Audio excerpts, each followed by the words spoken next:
Дали се чувствам европеец? Спорно е, защото от една страна се чувствам европеец, от една страна не се чувствам европеец. Аз ще кажа защо. Защото чувствам се европеец, когато вляза в магазина и цените са европейски.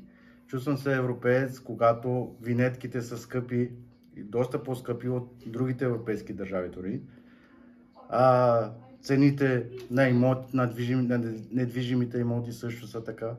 Обаче не се чувствам европеец, когато дойде края на месеца и тогава вече заплатите са наполовина от европейските, пътищата са ужасни и просто няма как да се чувстваш европеец, при условие, че самите пътища, самата инфраструктура в България е ужасна.